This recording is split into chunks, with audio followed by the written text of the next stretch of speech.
today, when we're talking about inclusion, it's very helpful and important to think about exclusion. If you've ever felt excluded, this story might ring a bell to you. In the lunchroom, no one ever wanted to trade lunches with me. My mother is a wonderful chef, and she would pack me rice, pickled carrots and daikon, and fish sauce. The type of stuff you get for $14 on Market Street now. But back then, no one would want to trade with me. The things that were sought after were things like Lunchables, Capri Sun, and for me personally, it was the Dunkaroo. Who here remembers Dunkaroos?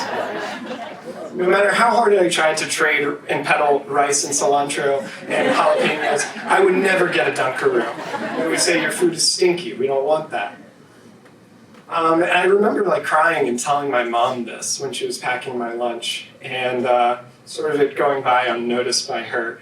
But a week later, around the hexagonal slow lunch table, I opened my brown paper bag and I looked in, and I saw two sandwich bags. In one sandwich bag were honey-made golden graham crackers, broken up and tiled neatly. And then the other one was icing with confetti in it put in the bag. And I felt this well of mixture of feelings that translated to a warm heat in my ears. And I knew I felt ashamed, but I didn't know why. But the kid next to me put words to it.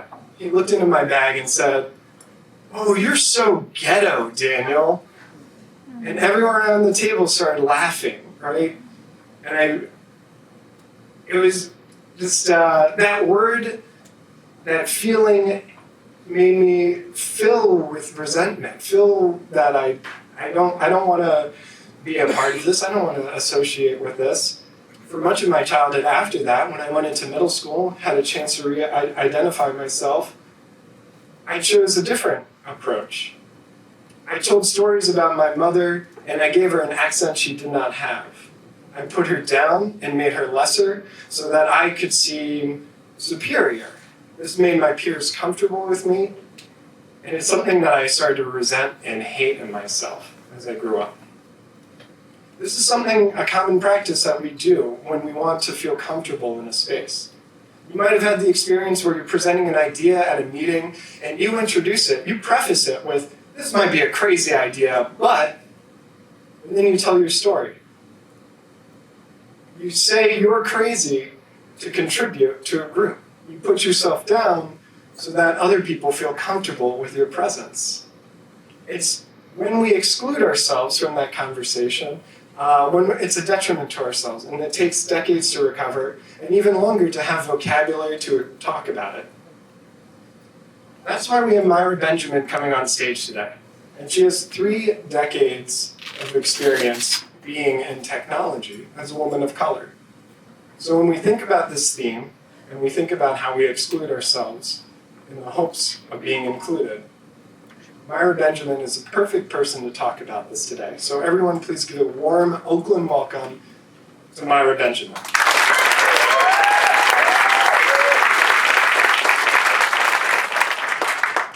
Thank you. Before we start, I want to give you a little bit more background about myself. I actually grew up in Oakland, so this is my hometown. And I am a woman of color. My father was Black, and my mom is Latinx. I can easily pass through both communities. And inclusion, inclusivity, exclusion, exclusivity, excluded have been things that I've had experiences with. I also have a bachelor's in statistics. Be afraid.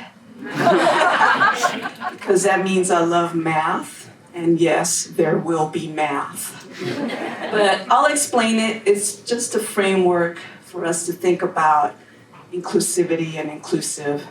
And lastly, I like to begin my talks usually with acknowledgement and end with gratitude. And I'd like to acknowledge that we are all on Ohlone land, an Indian tribe that was prevalent in California. So please remember that when you pass through all of the Bay Area. And also that we are all recipients of the amazing work and hardship that has been experienced by immigrants that have come to this country, and more specifically, by people that were enslaved. We are all beneficiaries of this. So this is acknowledgement that this space needs to acknowledge these people that have passed through this area.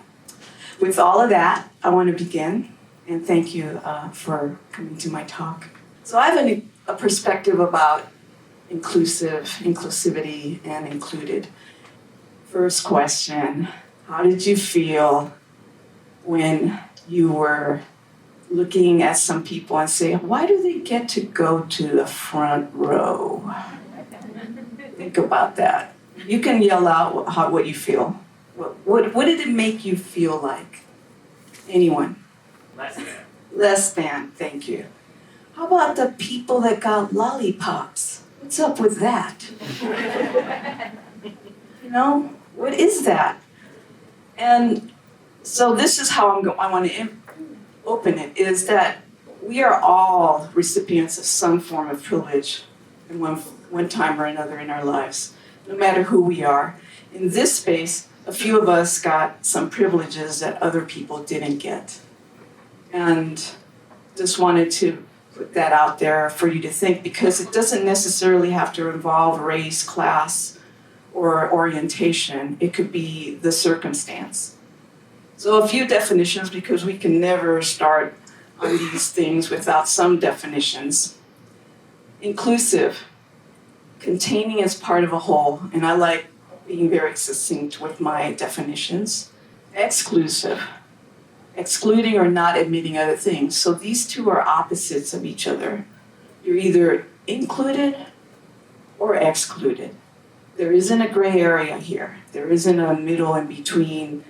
I don't know what you would call that, exclusiveness or something. But there is no gray area. So you're either in or out, as Project Runway would say. And I'm a fan. All right, here's the math. And it's my math.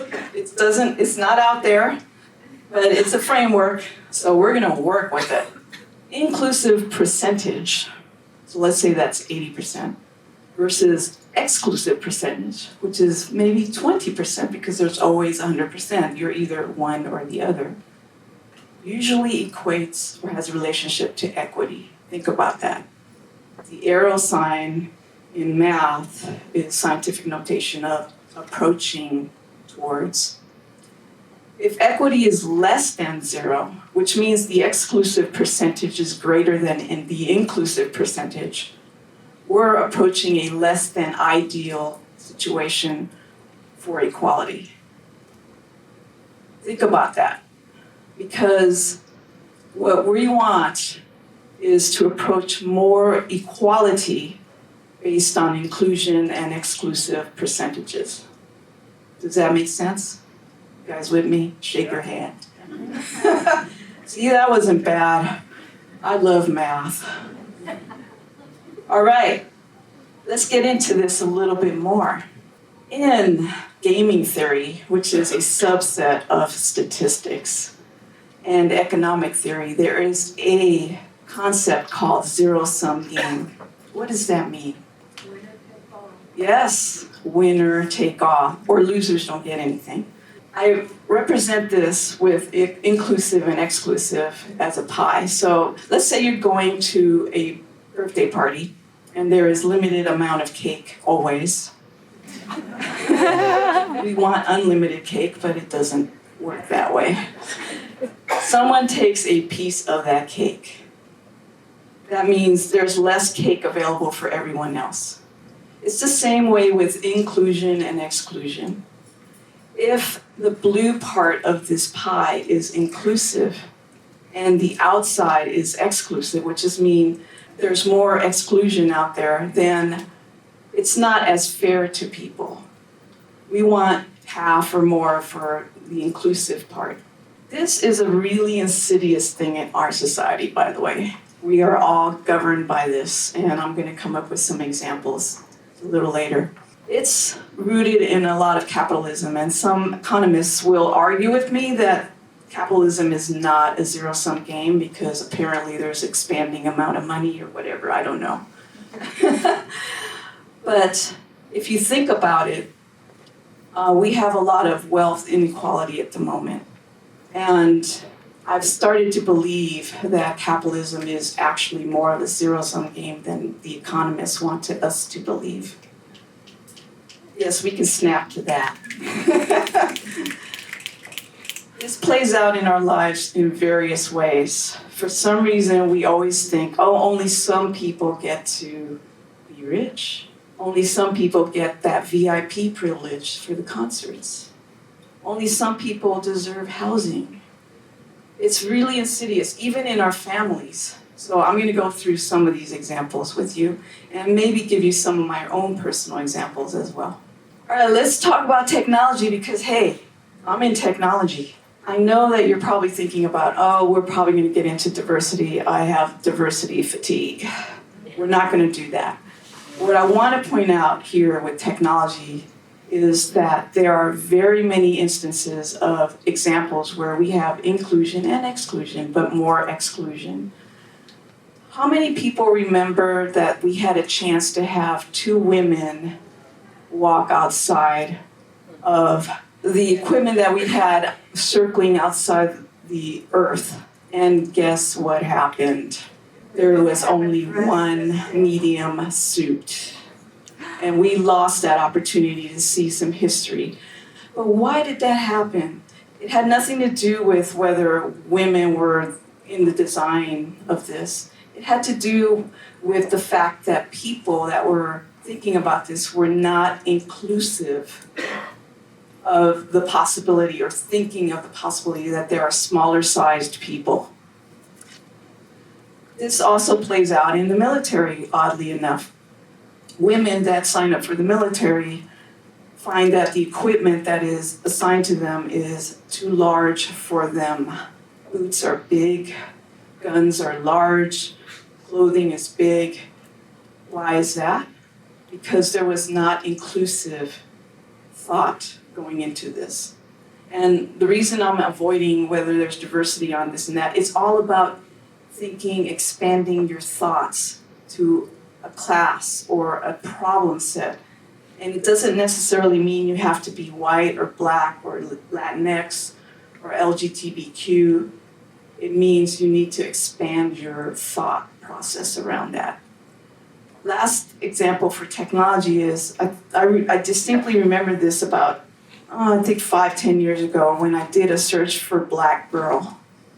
The images that I got were very not pleasant. They hadn't gotten the algorithm correct on that. And so I would get a search that yielded women that were in sex professions or looked like animals. If you do it now, they seem to have corrected the algorithm. So the algorithms themselves, which technology has created, are not being inclusive. They're being exclusive. Education, and I have a personal example here. How many of you parents have heard about tracking? Raise your hand. Okay, let me explain what tracking is. You have a child that the school deems has certain talents or should be in a certain bucket, and this is really pervasive in lots of public schools. And what happens is they categorize your child to a point where maybe when they get into high school, they can't get into advanced placement classes because all along they've been categorized as not being smart enough or not having the ability to do this, or maybe they're, supposedly going into trades.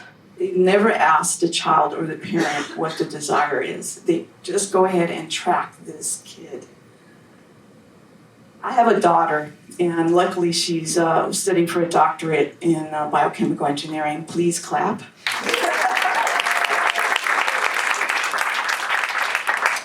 And I went through public school system here in Oakland, and I noticed this when I was going through.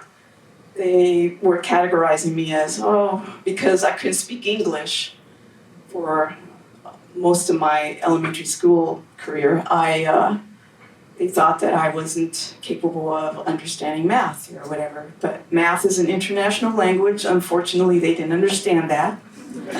Because 1 + 1 = 2 in every language. I experienced that because I broke out of that categorization that they were putting me in and started taking advanced placement classes in high school. I fought for that. Oakland High did not have advanced placement classes when I went through. I started seeing this with my daughter, and she actually started to just think, I can't deal with math. And by the way, middle school is hell, because that's when all your peers start calling you names and say, you can't do math. Why do you want to do this? You should have a boyfriend. Forget math and science. So girls are disadvantaged at that point. They have to break out of it. My daughter started having these symptoms, and I knew as soon as she said, I don't want to do math and I don't want to take these classes, she was going to start getting tracked. I spent a lot of my parenting cycles with her so that she would be able to take advanced placement classes in high school. And because she did that, she got into Princeton, and now she's, doing her doctorate. So I'm very happy about that.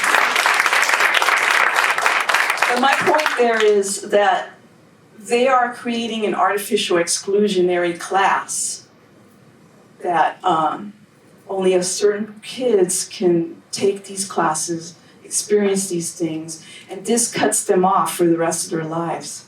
So be aware that these things are pretty insidious in your life. Housing. I know that you're all aware that there are lots of tents popping up everywhere in Oakland. San Francisco, for some reason, has some issues with human excrement everywhere.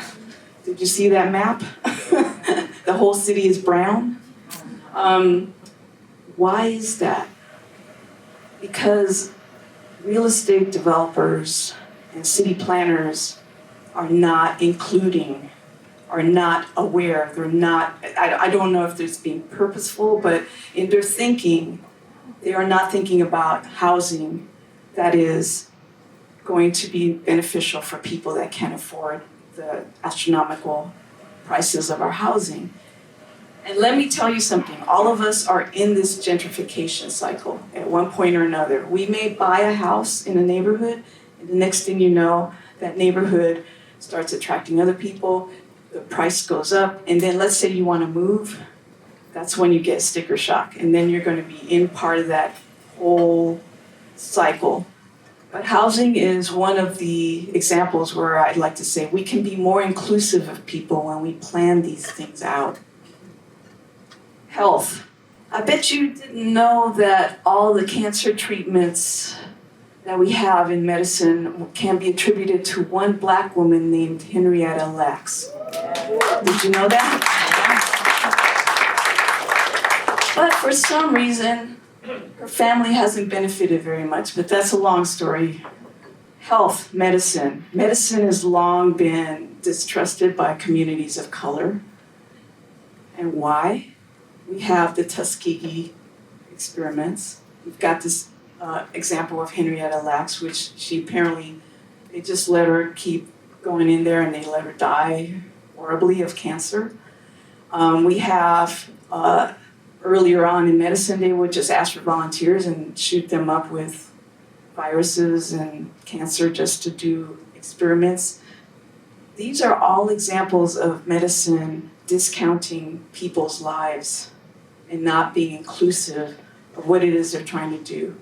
One thing, a personal story, my daughter, she's in a lab and one of her focus research is HIV, and she's trying to see if she can use nanotechnology to solve the HIV virus, so I'm very proud of her.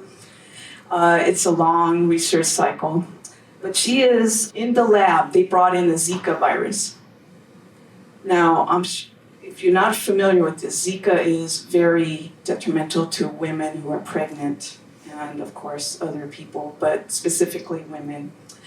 In the lab, which was managed by a man, there was a pregnant woman that was doing research. And my daughter had to point this out to him because he was not inclusive and not aware of the people that were working on this project. And it was beyond understanding, but I was proud of her to stick up for her. And she is now going to do an internship to do research on sickle cell anemia, which is a disease that has been pretty much almost neglected by the medical community. And it affects people of color more disproportionately than other people. Family. How many of you have girls and boys? I know you all have them. Maybe one of each or one or both or whatever. What does that trip to the toy store look like? If you have a girl, there's obviously a pink section. It's all pink for girls. For boys, it's all these beautiful primary colors and so forth. The girls play with dolls, the boys do Legos. That is a really blatant example of inclusion and exclusion. Why are they categorizing girls as just caregivers? They're not thinking about them. Maybe they might want to play with some Legos. There have been some startups that have started addressing this. But when I was taking my daughter to the toy store, I made a beeline towards the boys section. And I introduced her to Legos. And, she had dolls too. I wasn't exclusionary of that part of her life. And she liked pink and everything else. But it's okay to like pink and also like blue, or vice versa. And it starts that insidious cycle of what's going on with your kids. And you grow up with this thought of, well, maybe I'm not supposed to be an engineer, maybe I'm not supposed to be a doctor, or with the boys, oh, maybe I'm not supposed to care for another person or show love or emotion. It affects your family, whether you think about it or not, and it can have a lot of repercussions later on in your life. And my last example is work, and I know we all work. I have a really particularly cool example here. How many of you are familiar with the compensation cycle? Yes, please raise your hand. You know this. In companies, there is a certain small pot of money allocated for raises and promotions and so forth. That means that only certain people get considered for these situations. And those people that get maybe promoted get more money than other people. Why is that? Why can we not approach this differently? And it creates a class structure in work where you know who got promoted, who didn't get promoted, or maybe you know what's going on with certain projects, how people get allocated, on and on and on. Resourcing is in an inclusion-exclusion cycle as well. You're either in or you're out, or you're not being considered. Work has a lot of these examples. And it's not even a lot of times, not even based on your race or gender or anything. It's the situation where they create a zero-sum game around certain opportunities. And so a lot of us are not even included in that thought process for people. How many of you see Project Runway? It's okay, don't be guilty. I love it. There was one season in Project Runway where they actually started considering women of different sizes. Yes, please. A lot of us are not size 0 or 2. We are various sizes, heights, colors. Our hair is different. And it shuts us out when we don't see ourselves reflected in magazines and shows and everything. That season in Project Runway brought tears to my eyes because I saw a curvy woman proudly going down a runway in a swimsuit. Yes. And why did that happen? Because that designer was inclusive of that body type. And so I want to end with your call to action, which is we need to stop perpetuating this zero-sum game. It's all over in our lives. There's so many examples of there's only so much. You only get this sliver. Everybody else, you're out. Or you can't, wear this beautiful dress because, you're not a size 0 or 2. Why? Why are we perpetuating these things? Don't try to think about that when you go out and try to patronize some companies that have a lot more inclusive focus. And it's everywhere. You just have to look. And in your families, think about expanding your kids' horizons and introduce them to other people. And in your life, think about that person who comes up to you and helps and asks, could you help me with something? And don't say no right away, because you never know what that relationship will turn out to be. And as my final example, I don't know, Jonathan, are you here? Jonathan Dollar? Yes, okay, in the back. Jonathan, I think he pinged me on LinkedIn. He was homeless. He had just experienced the flood in the Houston and Austin area. He wanted to be a software engineer. He couldn't imagine it. He's homeless. He reached out to me. I could have said, forget it. Why do I want to help this person? Jonathan challenged me to be inclusive and include him in my life. And I've been mentoring him. And he graduated from General Assembly last week.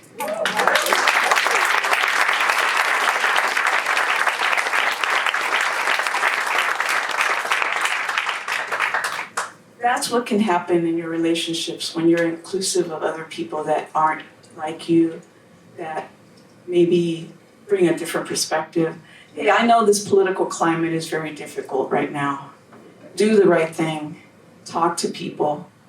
Don't expect to convince them. Listen to them. They'll listen to you. And at some point, one or both of you will come to an understanding. Thank you.